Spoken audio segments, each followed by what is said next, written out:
This is Gerardo Del Real, and this is episode 4 of Bizarro World. Joining me today is the eloquent, the insightful, the intelligent, the voice of reason on this podcast, Mr. Nick Hodge. Nick, how are you? Doing well, Gerardo. Let's keep it going. It's cold out there. Holy fuck. It's cold out there every day, Gerardo. What is this, Miami Beach? You know, we have a death toll a little more serious here. It's the death toll has risen to 21. 21 people have died. They say it's one of the worst cold snaps to hit the U.S. Let's dive right into this part, and then we can scale back and talk gold. And I have a joke for you later on that I think you'll appreciate. But anyway, so 90 million people, a third of the U.S., have seen temperatures of 0 degrees Fahrenheit or below. Holy smokes, the tweeter in chief, Mr. Trump, is begging for global warming to come back. What's happening? Well, it's the polar vortex. Obviously, you've seen that term in the news in the past couple of years. We've had some wintry blasts come down.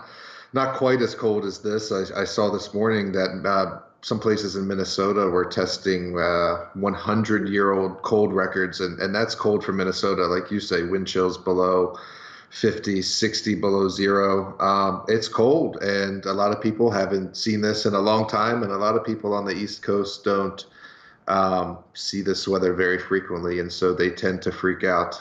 I will say, though, here in Spokane, we're due for some single digits next week, and no one's talking about it in the news. Huh. You know what's interesting to me, and me spending my childhood in Chicago, I seen some pictures of Lake Michigan all frozen up that I'd never seen. But what's interesting to me isn't so much the extreme cold temperatures. That's something that I've seen as a kid growing up there. What's interesting is the fact that, within the next day or two, there's supposed to be this warm up that's like a 60, 70 degree swing from 10 below to 60 degrees Fahrenheit. I think that's going to cause all sorts of issues for, homeowners, renters. I think it's going to be a huge mess. So it'll be interesting to see what that looks like. Happening already. I was talking to someone who works for me at the Outsider Club, and they're all in Baltimore, and the boiler broke in their building last night where his apartment is, and so the entire building was without heat, and it was single digits. And so definitely going to test some old infrastructure. We'll see some water mains breaking for sure, and we'll have to do some maintenance on the infrastructure as well. You and I were talking before we started recording, and they were having to set railroad tracks on fire to keep them in operating shape. So tests all around, and think of the farmers. So I was reading something some farmers have written, because I like the ag space a little bit, and they got to keep the water unfrozen and the hoses unfrozen to water the livestock and things like that. So definitely challenging for sure. Man, thoughts and prayers. There you go. That's my favorite. Quick question for you. What are your thoughts on climate change and global warming? I have my own. I read Mr. Trump's tweet and just sat there and shook my head. But I'd love to get your thoughts. What do you think? What do you think about climate change? What do you think about global warming? And then I'll share my thoughts here. I knew this question was coming. It's always such a loaded question, right? I love it. Those are the best kind. I think my thoughts are evolving. Clearly, we've proven that there's a warming pattern. Clearly, there has been extremes in weather, in the amounts of precipitation we're getting and the places in which we're getting them. You've read the reports about how agriculture is having to change because, for example, Napa Valley might not be a great place to grow wine in the next 20 or 30 years as the climate continues to change. What I'm not 100% sold on, and I'm not really a tinfoil hat guy, but is the anthropogenic part of it. I get that it correlates very well with an increase in carbon emissions, but it's much bigger than we are. I view humans, right, as fleas on a tiny speck of dust floating through the abyss. And so, if you look at some of the historical records, hundreds of thousands or millions of years, there's obviously been significant extremes in weather. There's been ice ages and wet periods and dry periods and mass extinctions. And when humans were spreading around the planet, they would go to a new continent, like Australia, for example, and there would be all kinds of animals that we'd never seen before, giant mammals, giant rhinoceroses and deer and giant cats, and we would wipe out 90% of the species as soon as we arrived in these new areas. And so things are changing all the time. I'm not sure how big of an impact humans have. If you look at isolated events like when a volcano erupts, for example, and the amount of emissions that come out of it are anomalistic when it comes to what humans put out. And so, where do I fall? Look, be a decent human being, recycle, try to be responsible for yourself. But as far as forcing down this green message from the global elites, I'm not sure I'm there. I agree with everything you just said, and I'll add to your last comment there. I'll say that we can talk about mitigating the effects that humans and carbon emissions have on climate change. Obviously, if you're a good human being, you would want to address that, right? I don't think anybody's against that. But I will say, governments being governments, there absolutely is a power play behind the scenes from both sides to get their lobbyist and tax dollars and however they can get them. And I think we need to be able to separate the two and talk about those two things separately when we talk about how to approach it and a carbon tax and things of that nature. And that's a much more complicated discussion than I'm qualified to have on a podcast. But food for thought. We'll throw some links up and we'll see what people think. Let's step back a little bit. Let's talk about something a little less serious, but something that's very material to the people that probably listen to this podcast. Gold is back in the headlines. The billionaires want it. Goldman Sachs thinks it's the play of 2019. Hedge funds and the big money's coming back in a little bit at a time. ETF outflows are at a low, relative to what they've been in the past couple of years. What are you thinking about gold right now? I like gold right now, Gerardo. You too. Oh man, everybody. The talk I gave at the Vancouver Resource Talk just last week was how to buy gold, and a bit of context on why I talked about that. In October at the Silver Summit in San Francisco, I talked about why you needed to own gold. I talked about the title of my talk, in fact, was Keep Calm and Buy Gold Stocks. And that was back in October. That was when we were just starting to see the drastic volatility in the broader markets. Gold hadn't really started to take off yet, but you could sort of see it coming. There was some warning signs in global growth and emerging markets, and gold executives were out there saying there's too few quality projects and too many players going after them. That was before Newmont and I'm blanking on the thing. Goldcorp merged recently, and so the you could see that it was sort of time to buy gold. And so the reason I talked about how to buy gold this time, as opposed to why to buy gold, was because I was getting messages from people I don't talk to that often, or that I hadn't talked to in over a decade, asking me about gold, saying things like, what do you mean when you say buy gold? Do you mean buy bars or coins or stocks? And are there any good stocks? And so, that's like the shoeshine boy story, right? It's like and so I talked about why to buy gold. And so, yeah, it's exciting for a bit. We've punched through 1300, which I think we were all waiting for. You've told me that we need 1346 next. I don't know how fast we're going to get there. Gold had a $22 up day in the past week, so it could get there in a hurry. But certainly we're over that 1300 or so technical hurdle, and it feels good. Sam Zell, a billionaire, was buying gold for the first time, calling it a good hedge. Look what's going on in Venezuela. They're about to sell some gold or ship some gold to Russia to get some food. So very much gold is still the hedge that it always has been, and I think people are beginning to recognize that once again. We're going to talk about Venezuela here in just a little bit. We mentioned last week that we wanted to touch on things going on outside of our own borders, right? And so I think that's going to be an interesting discussion to have. Back to your gold point, to be clear, I think technically we need to breach 1364 to make a good run at 1400. That 1346 number is enough, though, if we take that out, to give me confidence that we've put in a higher low, which I think will provide stability to the gold stocks, the mid tiers, and the majors, and make for a much better environment this year. So I like gold. The contrarian in me worries a bit that everybody's liking it at the same time.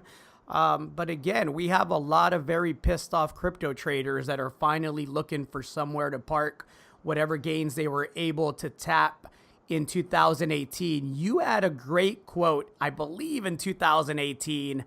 I had talked in 2017 at the New Orleans Investment Conference. I was on a panel that year, and they asked about Bitcoin, and at the time it was trading near 20,000. And I had mentioned that, Bitcoin traders hadn't had their loyalty and faith tested yet. And the real test was going to happen when that happened. We've seen since everybody fleeing the ship, right? Can you share that quote? I know you know which one I'm talking about. I love that quote.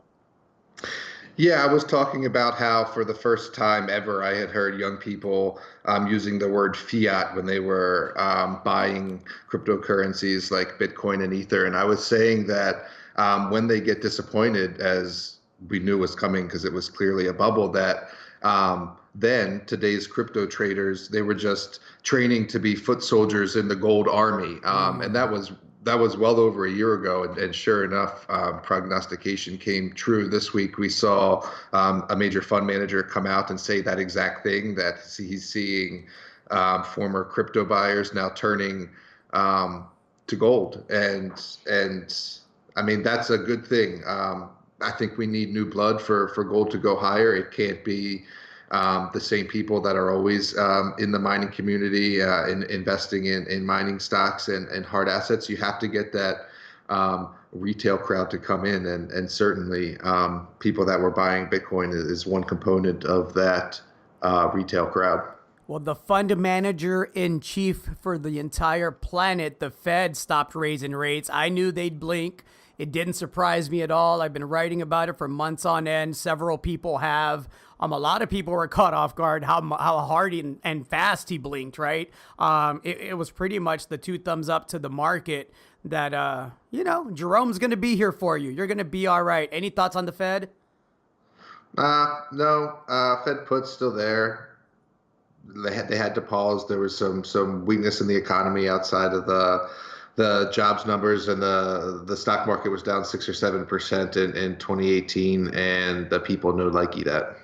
You mentioned Venezuela. Let's talk about Venezuela. You mentioned the fact that the country was looking to sell some of its gold to help feed the people that are starving. I'm going to take the other side, because what stood out to me was ex-President Maduro taking his 20 tons of gold with him, which is the equivalent of about $850 million of gold, while his people starve.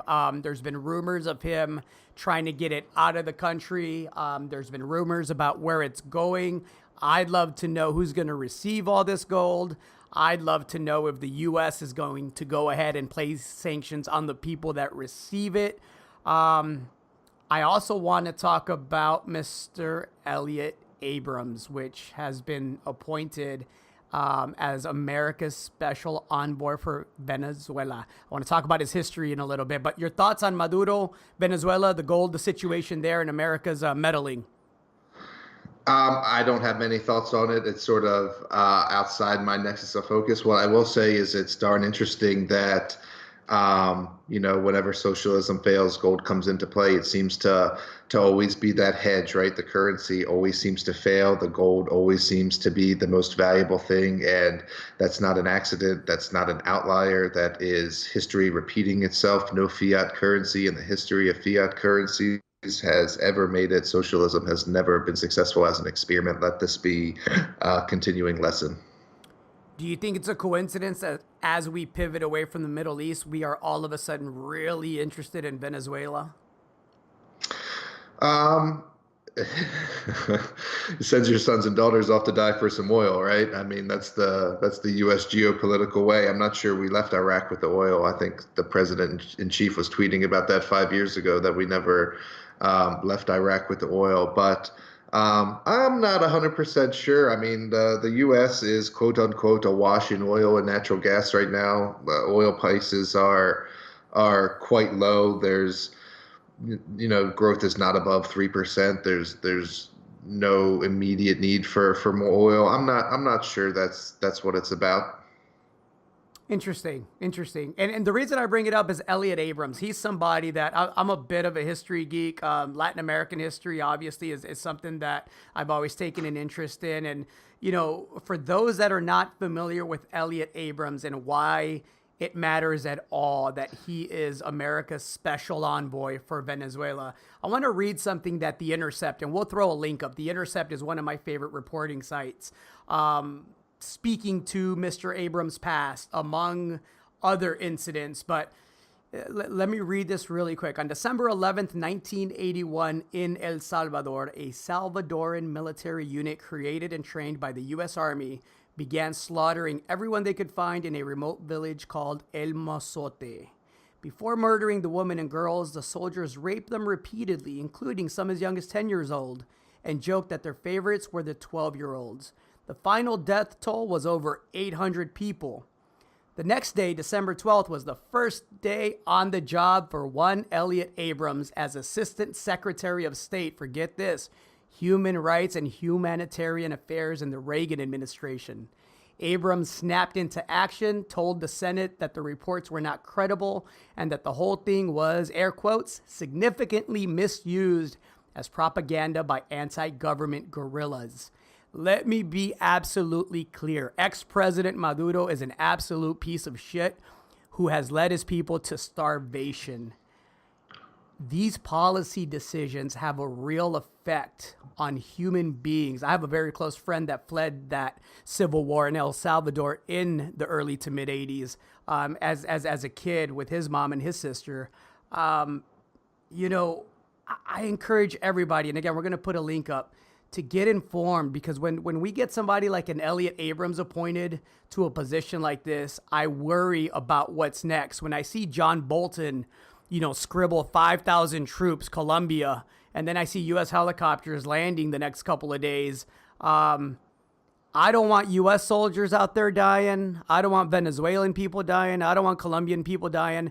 Not for oil. We've seen that picture before. That's had a real effect on U.S. citizens and everybody globally, global citizens. So I just want to leave people with that. And then, we can pivot and talk about something less serious.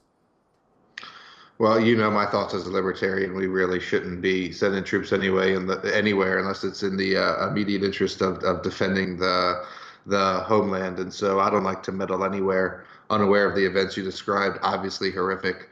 Obviously fits a pattern of behavior of the U.S. government over the centuries, though. So open secrets, right? Yeah, stay informed. Interesting. You know what gets bipartisan support? Always? Tax cuts? And forever wars. Both sides. They love that shit, right? It's an easy way to get a lot of money for everybody's favorite state. And it's amazing. It's that's going to lead me into my next point that just popped up. What do you think about Howard Schultz running for president? All this fucking fake outrage out there by mostly Democrats. And their supporters. Yes. What a bunch of fucking pricks. And I'm going to get to it in a second. And they already got over a dozen people throwing their hats in the ring. A couple of points. One, people are already dropping out of the 2020 race, if you can believe that. So there's people that have declared or said they were running that are already pulling out. That's what a shit show this election is going to be. Two, the field is very, very crowded. Cory Booker, who I've long said is going to throw his hat in the ring, threw his hat in the ring today. He's running. I like Cory. And so it's going to be, me as well. It's going to be a very crowded field. It's turning into a one-upman show or one-up woman show with how much taxes they want to take from the wealthy, with AOC going for 70 and Warren 80 or 90. Just interesting times. And then the real point is that neither the Republicans nor the Democrats want a third party in the system. It doesn't help them further their agendas. It uh, encroaches on their stranglehold of power. And actually, the other thing that both parties agree on is keeping out third parties. So I can put a link up for this as well. But if you look at how like the presidential debates are owned and controlled, for example, they're controlled by a consortium of both the Republicans and the Democrats, and they collude to keep third parties off the stage. That's why, the Libertarian candidate can never get on the platform in the debates, and so they don't want really any more than two parties, and they will work together to keep third parties out. It'll be interesting to see what Mr. Bloomberg is going to do, and it'll be interesting to see what Mr. Schultz is going to do. It will be very interesting to see how high the price tag of this election climbs. It's going to be clearly the most expensive ever. Two billionaires are thinking about running, and it's just going to be a mess of advertisements, and the reality show is going to continue, because one of the key tenets of this election is going to be, well, who is strong enough or audastic enough to stand up to the Trump man, right? Who can go not toe to toe, but tweet for tweet with him, right? Who can come up with the insults and the cute little names? And so I view it as fun to watch, because I'm neither a Democrat nor a Republican, but it's going to be just as fun as the last one. Get your popcorn. And I'm with you, and I'm on record before as saying I think the whole system needs to be burned down. Our political institution needs to be reworked from the ground up. So I'll be very honest. I see how Democrats are reacting to someone like Howard Schultz. I see how the media has jumped on that bandwagon real quick. This is a guy who took Starbucks. He took charge of Starbucks in the 1980s, and he turned a regional coffee company into one of the world's top brands. This guy took it from 11 stores to more than 28,000 worldwide. He stepped down in 2018. He's very, very vocal socially. He has been for decades. This isn't a new thing. He's got a family foundation. I read criticism that last year he only donated 2.5% of his $3.5 billion net worth to charity. That's a lot of money. And you know what's really cool? That we can see his tax returns, by the way.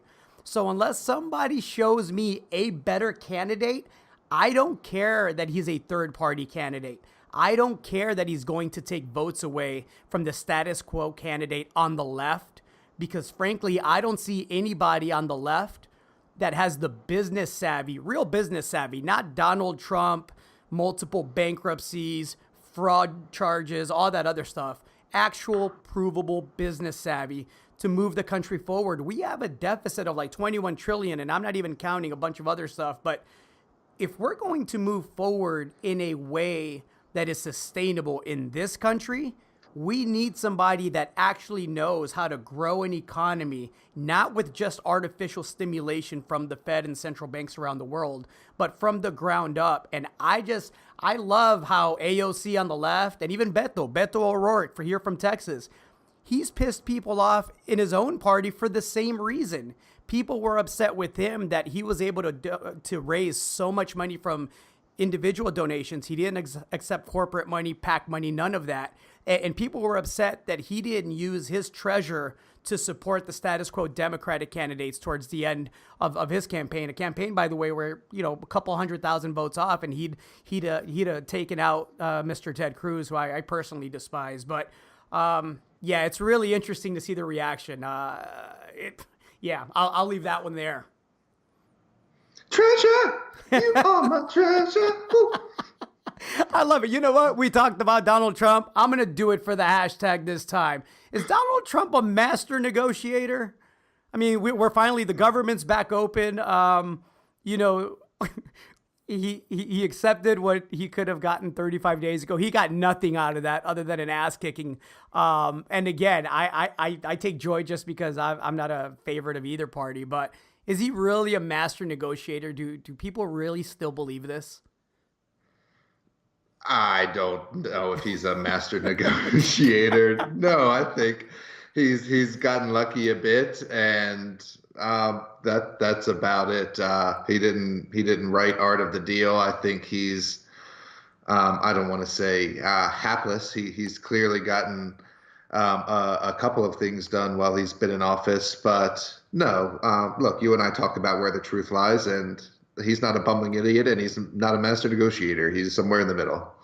And again, I'm not excusing the left, right? The Democrats in this country. I mean, the bottom line is, look, the wall was $5.7 billion is what Donald Trump was asking for, right? We could argue about the effectiveness or ineffectiveness. I got this cool pic that I'll put up about, well, what if the Mexicans just put stairs on the side of the wall, right? Kind of like fire escapes. A ladder, yeah, I saw the pictures with the Yeah, ladders. yeah. So wow, that's a separate discussion. But the wall was 5.7 billion was the whole reason that this whole thing got shut down. The government was shut down for over 30 days, longest shutdown in history. 1 week's interest payments. This goes back to our debt as a country. 1 week's interest payments to service that debt is $6.7 billion. It was never a matter of money. It was just party politics at its best. That's often the case in the U.S. Yeah, no, it wasn't a lot of money at all. Great. All right, so we agree on that. What made me laugh? What made you laugh this week? Oh, made me laugh. I guess Have it you made laughed me this laugh. week, Nick? Laughing is good for you. There you go. You're laughing now. Good for you. You probably just added a year to your life. There I go. What was laughable? Nah, not too much laughable. I wanted to talk about forever stamps a bit. It's kind of a running joke we have that forever stamps are one of the best investments out there, and that's proven kind of true. So the cost of a forever stamp is getting raised now. It's just been raised this past weekend to 55 cents. 10% raise, right? There you go. I mean, the market. I mean, look at that. That's more than the average market goes up. I think market returns are 7% annually or something like that. And so, go out and buy yourself some forever stamps. It can't hurt to load up. I'm not saying go store them in a safe in your basement, but can't hurt to have some stamps for your Christmas cards for the next couple of years. What's it hurt to have some stamps? And also, they raised the price of a flat rate box for priority mail went to $8 instead of $7.20, and this was all to cover some debt that the USPS had. But forever stamps as an investment, check it out. You want to hear a joke that's going to piss some people off? Let me hear it. A shout out to Dave. A good friend of mine, Dave, told me this joke. I've been laughing about it all week, so it's not my joke. It's probably not his either, but it's pretty funny, I think. All right, here we go. Ready, everybody? If you're sensitive, just tune the fuck out now. You're not going to like it. All right, you had a chance. What do you call a pirate that pisses on people? I don't know. Hit me with it. R. Kelly.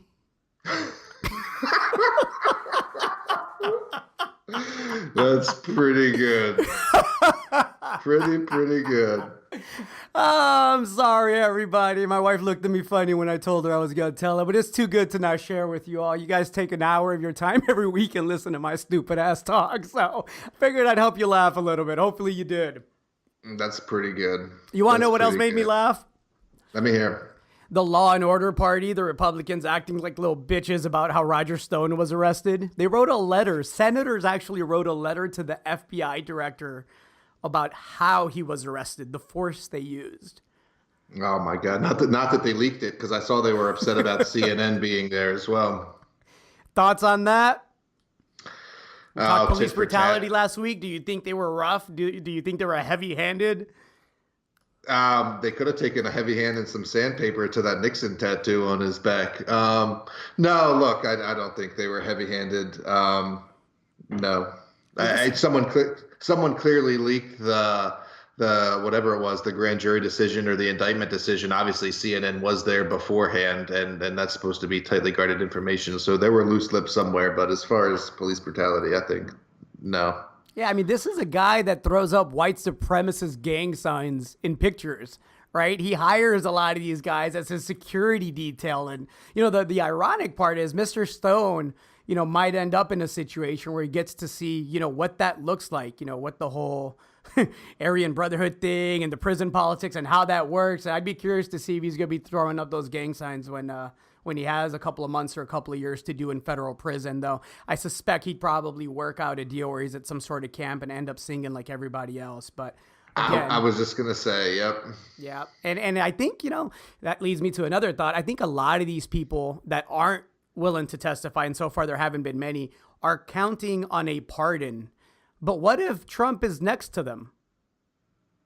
Sure. Yeah. I mean, how do you pardon someone who is being impeached? That's clearly the trajectory that the Democrats want to go down. And yeah, I mean, he's not above the law. Come on. I mean, just saying that he can, sign his way out of this isn't realistic. Interesting. Another thought. I'm sorry, but the coffee was good this morning. Let me go back to something you said earlier. You talked about the wealth tax.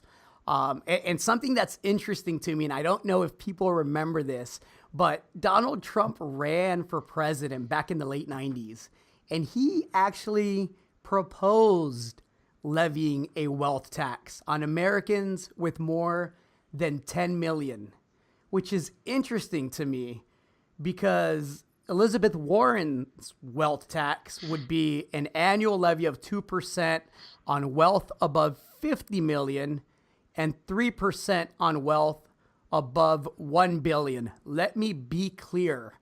I don't believe in government double dipping in the tax pot on money that's already been taxed. We can talk about loopholes. We can talk about ways that, this country is set up for the rich to profit and benefit from it. We could talk about all that, and all those things are valid. But we have seen in this great experiment that we call America, how decade after decade, if you give politicians more money, they're going to misallocate it. That's just a fact 99.9% of the time. So I'm not in favor of any government entity taxing money that's already been taxed. But I find it interesting that very few people bring up the fact that this was one of Donald Trump's, very, very brilliant proposals, as it was hailed back then in the late 90s, 99, 2000. Any thoughts on that? Thoughts on the wealth tax? They'll talk about it as it gets closer and the field gets a little bit narrowed and we're getting closer to debates and stuff like that. I think information like that will come out. As far as the wealth tax, no. Look, like you said, it's double dipping.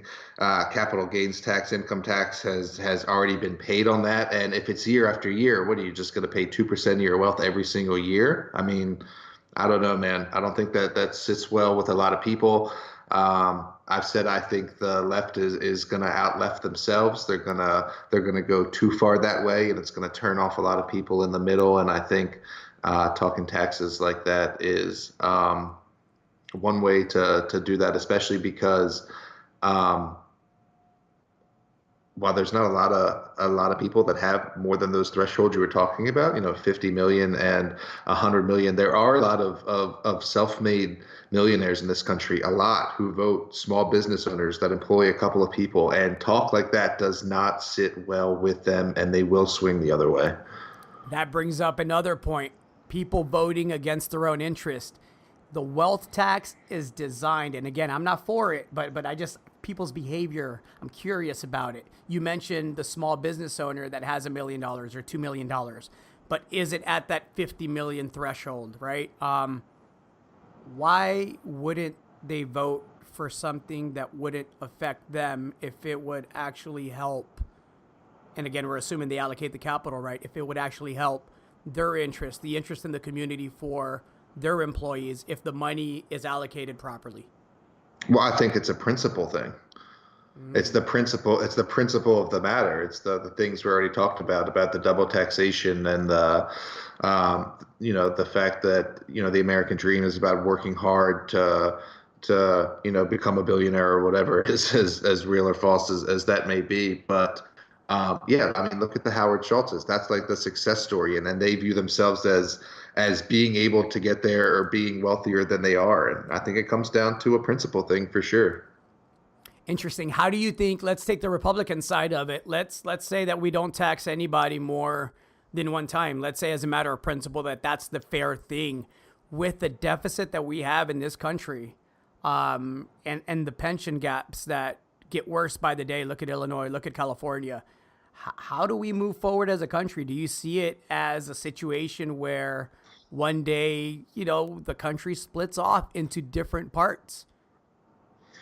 Oh God, Secedes. yeah, no, that's pretty drastic, and there have been multiple attempts at that over the years. Whether it's well, West Virginia did it most recently, but there have been other attempts breaking up California. They've talked for decades here in Washington about splitting the state right down the Cascades and making two states out of Washington. That talk always seems to grab headlines, but never really seems to materialize. Not a tax expert from things I've read. I seem to think a fair tax or a consumption tax has some merit. But as far as the debt, look, at the end of the day, I'm a logic driven guy, and I try to see where things are gonna come out to, and there's gonna have to be some sort of reset with the level of debt that's out there. I mean, it's unsustainable, the position that we've got ourselves, not only as a country, but the position that consumers in this country, the average American, have put themselves into by taking on debt and buying things they can't afford. And we can argue till the cows come home whether that's a result of their own ignorance and inaction, or a result of the system that they're living and working in. But clearly, some people make it in the system that they're living and working in. They take the system they're given and they learn how to, maybe exploit isn't the right word, but they learn how to operate successfully within it and become successful. And so I'm beginning to ramble at this point, but I think we're going to come to some sort of reset. And this isn't a novel idea, but there's going to be some sort of reset, and that's one of the reasons that we like gold, right? You would have made a fine attorney and lobbyist, I might add. I could still have an encore career. I love it. I love it. Let's switch gears again. Let's talk stocks again. Let's bring it back to that. I wanna be able to feature a stock every week, assuming that there's a stock every week that deserves to be featured, right? But man, Ivanhoe Mines had some results recently that just were out of this world. Care to talk stocks a little bit, Nick? Those were in incredible grades, a big tabular body of copper mineralization, mineralized as much as 40%. That's 40% copper. People blow the bells and whistles when they hit 1.5% copper. Those were incredible numbers. I think Ivanhoe was up maybe like 8% yesterday, and that's in the face of some not so great news coming out of the DRC politically and health wise. Well said. Let me give some context just for context's sake, right? The discovery, you mentioned that it was flat lion. It's ultra high grade. It starts at a depth of only 100 meters below surface. You mentioned that there's a 40% copper intercept, but just as remarkable to me, there was an intersection that was 15.92% copper over almost 17 meters. I mean, just absolutely massive. And the other thing that was real impressive about that hole is that it was 18 kilometers north of the planned initial mine. I mean, holy smokes, that's a hit. Yeah, I got Ivanhoe in the Wall Street. Here's my shameless plug. It's been in the Wall Street's underground Here profits it comes. portfolio. Damn it. I threw it up in the air, and well done, Mr. Hodge. Well done. Good. What was that again? Which portfolio do you have it in, all jokes aside? Wall Street's underground profits, and we deal with a bit bigger companies, and so with a couple $1 billion market cap, Ivanhoe has been in the portfolio, and we made some money from it, sold it, bought it back last year when it was cheap, and they're just three world-class deposits that you can't ignore despite their locale, with one of the best promoters in the world ahead of them. And if one of the best promoters in the world can get 40% copper returns, then it's a no-brainer for me. Agreed.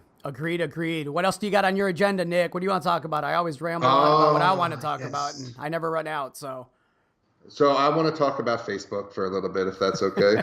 What's that? Right, exactly. So, I tell everyone I talk to that they should delete their Facebook account. I've been Facebook free since 2012, and the news about this company um, and how egregiously they treat their badly egregiously treat their customer base and how they do business, and some of the business practices that they employ just continue to be so distasteful and disdainful that I don't know why you would want to be involved in this company's ecosystem. So I'm going to rant just for a little bit. Back in 2012, it wasn't so much a privacy thing for me why I deleted my Facebook account. It was sort of the culture that Facebook was breeding, the vitriolic politics between friends and the one-upmanship nature of posts. I have this or I went here, and also the artificial nature of posts. And by that, I mean, people maintaining a persona of themselves on a Facebook profile that not to be true in real life. And just, I didn't like that feel. So I was out in 2012. I was done with Facebook, never went back, never reactivated my account. But now the way in which the company has developed, obviously they own Instagram, and I've seen Instagram start to take on that culture of one-upmanship just a bit. But culture aside, the business practices have been terrible. They've hired lobbyist hate groups. Now here's just stories in the past week that I wanted to talk about, because there's three in the past week that are very significant. One is they were perpetrating a culture that they called friendly fraud. Yep. And that is, they knew kids, and we know this, kids were going on these apps that have in-store purchases and racking up cumulatively a lot of money, millions and millions of dollars that parents would either unknowingly pay on their credit card or have to fight with their credit card company for chargebacks. And so at one point, a chargeback is when you call your credit card company and you say, this charge is either fraudulent or I don't approve of it. And the credit card company cancels the charge, and the vendor doesn't get paid or has to give the money back. And at certain points, the Facebook's threshold on these apps for chargebacks was 8%. And the government says that anything above 2% constitutes a shady business practice. So they were four times the level of chargebacks that constitute a shady business practice. And not only that, but they were doing it knowingly. So internally, inside of Facebook, they referred to this practice as friendly fraud. Just think about that for a minute. They want to perpetrate friendly fraud on billions of people. That's point one. An English major probably wrote that, by the way, because of the alliteration, right? Anyway. That's right. Wasn't me. It wasn't you. So the other thing they got caught doing this week was they were offering this app on the App Store. So flashback a year, and they had this app on the App Store that they were paying kids to install to collect their data, right? So they could see how kids were using their phone. Well, Apple banned that app from the App Store a year ago. Well, Apple circumvented that, made this new app with a VPN that Apple didn't know about, put it back on the App Store, and we're getting kids to download it. Fuckers. And basically giving them this app in the terms and conditions was giving Facebook carte blanche to track every single thing that the person was doing on their phone, and paying them $20 a month to get that data. So it shows how desperate it is, Facebook is to get data and behavior patterns on their users, which is scary as fuck. Yep. The third point is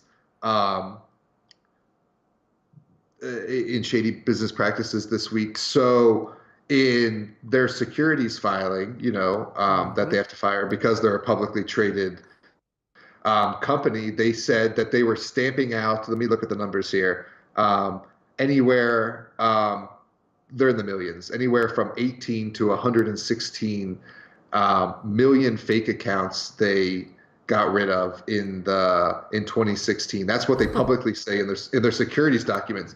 But then publicly in media, and when Zuckerberg testifies to Congress, and when they give quotes because of all this Russia fake news meddling thing, they say in the past 12 months they eradicated 2.8 billion fake accounts. So When it comes to the stock and the security and the equity, they're only publicly saying they're getting rid of, let's call it 100 million for the sake of a round number, because we know from the content business that each member has a monetary value. That's how that business is monetized. You multiply their amount of users times whatever that lifetime value number is, and that's the value of the fake book business. So on the stock front, they don't want it to seem like they got so many fake accounts, but publicly they're saying they've got billions of fake accounts.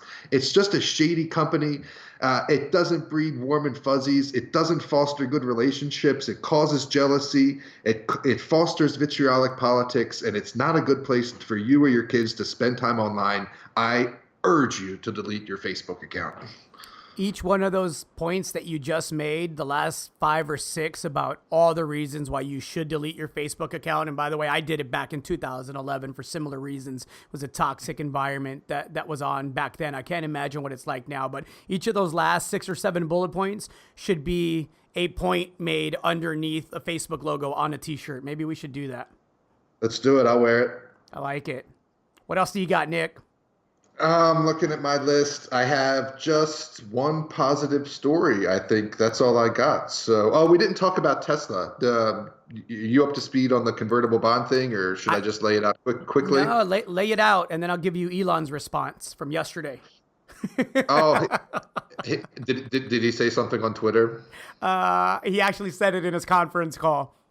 Got it. So the deal is, very soon, in the next couple of weeks, in the next 4 weeks, the stock has to go up 20% or so. The stock has to hit $359.87 per share, or else they have to pay $920 million in convertible bonds that they had. Now, it's not the end of the world. They have $3 billion in cash, so it would just be really a hiccup. But the media is making a big deal of this because if the stock rallies 20%, they can pay off some of it in stock instead of all cash. And so, they all want Musk to tweet something to make the stock go up, and Tesla drives clicks. So that's why this is in the headlines.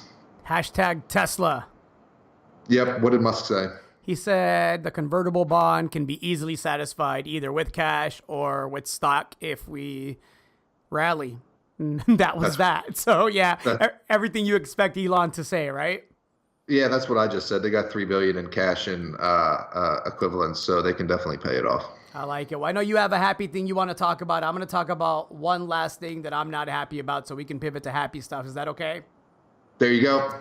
So everybody's read, and we touched on it briefly last week about the incident where the dam ruptured in Brazil. The death toll, the latest death toll is up to 110 dead, 238 missing. The environmental disaster obviously is going to be tremendous. We talked about fake book. We talked about why everybody should be pissed off. This here really pisses me off. And there's a couple of points. There was an article on mining.com, and I think Bloomberg had one as well. But, the dam was subject to bi-weekly inspections, which were reported to Brazil's National Mining Agency. The last inspection was carried out on January the 22nd, just 3 days before the dam ruptured. And it was given the all clear. Way back in November of 2017, the United Nations Environment Program and the Norwegian Foundation Grid Arendal found that in most failures, there had been an ample advance warning signs.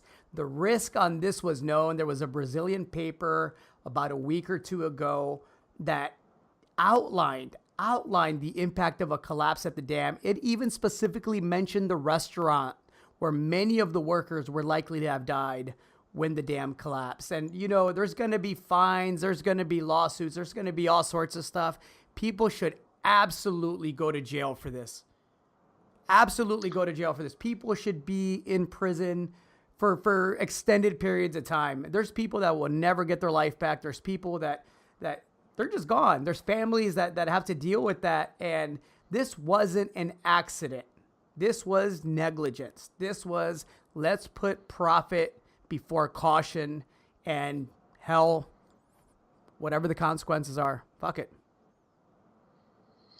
Yeah, well, there have been arrests. I think yesterday, I saw that 5 people had been arrested. Unfortunately, um, they were in the process of decommissioning the dam, as I understand it. And then after the first one broke, there was warnings that a second one could even break. Clearly, it's tragic.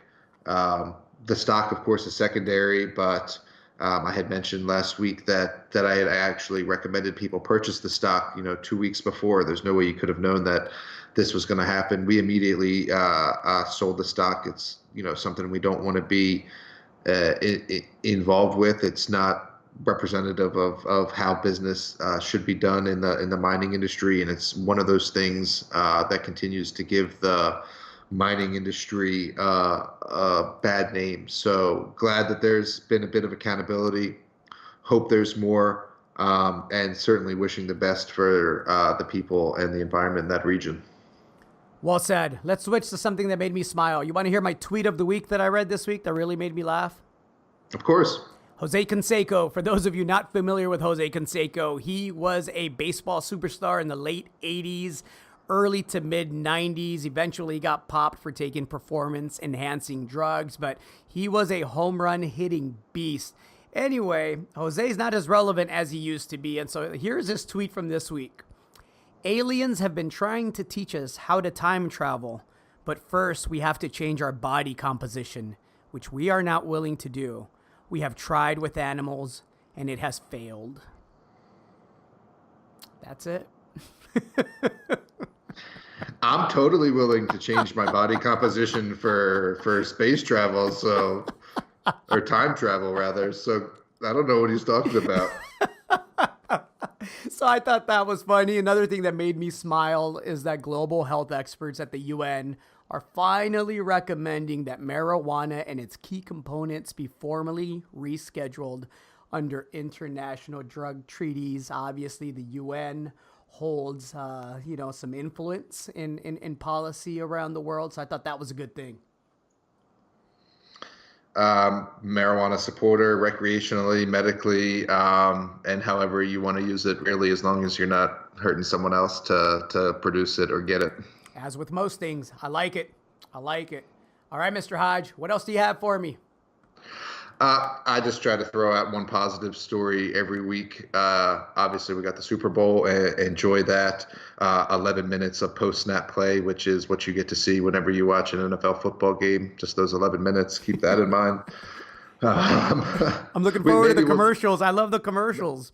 Maybe we'll talk about the NFL one time and I can get riled up like I did with the police another week. The positive story this week is about lugworms. So there is this worm called a lugworm. Lug. And it L-U-G, yep, not L-O-V-E, just to be clear, everybody. that's right. That would be a love bug, not a love worm. There you go.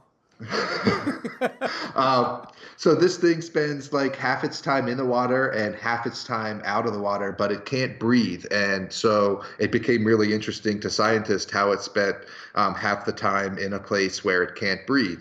And it turns out that it's because of the hemoglobin protein it has. Now, we have hemoglobin proteins as well, but our hemoglobin proteins only carry 4 oxygen molecules at a time. And scientists discovered that the hemoglobin proteins of this lugworm carry 156 oxygen molecules at a time. And so it can transport and store much more oxygen in its blood proteins. And so us being the inquisitive and smart humans that we are, we said, well, we should do something with this. And we did. They are now making a storage solution out of lugworm hemoglobin to store kidneys in for transplants. And they are learning that if they store kidneys in this lugworm-derived solution, one, they last much longer, so they don't have to be kept on ice and immediately used, which means that more people can get kidneys who need them, which is obviously a good thing. But the kidneys that are soaked in the solution also help the people recover faster because of that special hemoglobin protein. It helps them have better renal activity and recover faster after the transplant. So there's your feel good lugworm story of the week. I love that. I love that. That's good stuff, guys. I told you, ladies and gentlemen, Mr. Nick Hodge, I told you he was smart. It's the reason he's on here. I just read the news. It's good stuff. Nick, do you want to tell everybody all the due diligence that went into conceiving this podcast, where it originated, the origin story, how it came about? I think we just talked about it over drinks in my kitchen, didn't we? Or over dinner or something. We were having a beer, and I said, should we start a podcast? And you said, yeah. And he said, when? And I said, we should start next week. So he put as much stock into this podcast as you want, but that's the due diligence process that went through vetting the content and the nature of this podcast for whatever it's worth, everybody. Well, we pulled it off, I think. I like it. Nick, I want to end today with the stock of the week. If you had to buy one stock for the month of February, which one would you buy? And I'm going to ask you again next week, so don't shoot your shot with everything right now. Well, it's easy because I just bought some more Midas Gold yesterday. That's not necessarily a play just for the month of February, but I already owned a bit of Midas stock and like to buy a bit on pullbacks, and it pulled back a bit this week because of an overreaction to a permit delay that I thought was overblown. So I bought a bit more Midas Gold. I like it. And I'm going to go with Cucho Copper. I featured them recently, shameless plug, on Outsider Club, where Outsider Club founder Nick Hodge allows me to write a free editorial every week. And, they have a resource estimate coming up. They have a market cap of less than, I want to say it's somewhere right around 21, 22 million Canadian. They have a project, a high-grade copper project that I think has a net present value of somewhere around 265, 270 million after tax Canadian. So a lot of room between the 20 million market cap the market's assigned to it and the 265, 270 million. Near-term catalyst, new resource update. I think that's going to take the market by surprise. And I also think that copper bounces back here in the next couple of months, especially if we get a deal or resolution with China on the trade tension front. So that's my stock of the week right there. Also, it's high grade Cucho copper, 1.5% to 2%. Copper grades is 3 times as high as some people get excited about. So also high grade. You got it. And you got one of the best in the business, Wheaton Precious Metals, doing a lot of due diligence on our behalf. They're long-term, large strategic shareholders that they have a partnership with there. So that provides a lot of flexibility in the future as to how to potentially fund this low CapEx project. So we'll leave you with that this week, everybody. Mr. Hodge, thank you for your time today. Welcome. Pleasure to be here. Thanks for hosting. Episode 4, Bizarro World, everybody. Thanks for listening.